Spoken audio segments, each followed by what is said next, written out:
చాలా రన్స్ ఇచ్చాడు. CSK fans అంతా కెప్టెన్సీ విషయంలో రుతురాజ్ని ట్రోల్ చేస్తున్నారు, ధోని ఉంటే ఇంకోలా ఉండేదని.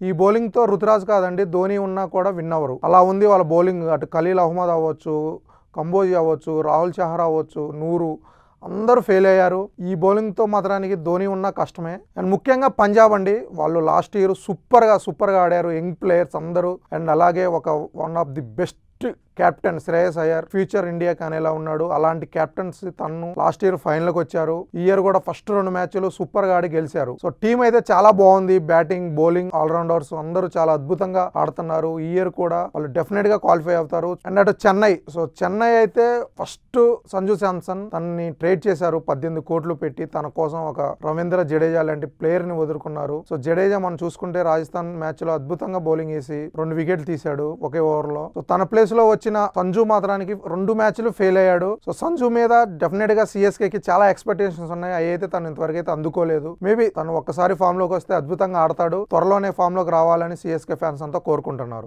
కెప్టెన్ రుతురాజ్ వచ్చేసి తను చాలా ఫస్ట్ మ్యాచ్ అలాగే తను స్లోగా స్టార్ట్ చేశాడు. ఈ మ్యాచ్ కూడా చాలా స్లోగా స్టార్ట్ చేశాడు. అటాక్ చేయాలనుకునే టయానికి ఫస్ట్ మ్యాచ్ లో కానీ ఈ మ్యాచ్ లో కానీ తను అలాగే అవుట్ అయ్యాడు 2 మ్యాచ్ లో కూడా. మేబీ ఆయుష్ మాత్రే లాస్ట్ ఇయర్ బాగా సక్సెస్ అయ్యాడు ఓపెనర్ గా. సో ఆయుష్ మాత్రేని ఓపెనింగ్ పంపించి తిను 1 డౌన్ వస్తే చాలా బాగుంటుంది. ఎందుకంటే మన టీమిండియాకి కానీ తను 1 డౌన్ కానీ సెకండ్ డౌన్ చాలా బాగా ఆడుతున్నాడు. అండ్ అలాగే నెక్స్ట్ ఫారెన్ ప్లేయర్ బ్రేవిస్ లేడు. బ్రేవిస్ వస్తే చాలా అద్భుతంగా ఉంటుంది, ఎందుకంటే తను ఫినిషింగ్ చాలా బాగా ఆడతాడు. చెన్నైకి బ్రేవిస్ వచ్చినా కూడా మెయిన్ ప్రాబ్లం బ్యాటింగ్ కాదండి, మెయిన్ ప్రాబ్లం వీళ్ళకైతే బౌలింగే. సో బౌలింగ్ చూడాలి మరి ఎవరు వస్తారు, ఎలా పర్ఫార్మెన్స్ చేస్తారు అనేది.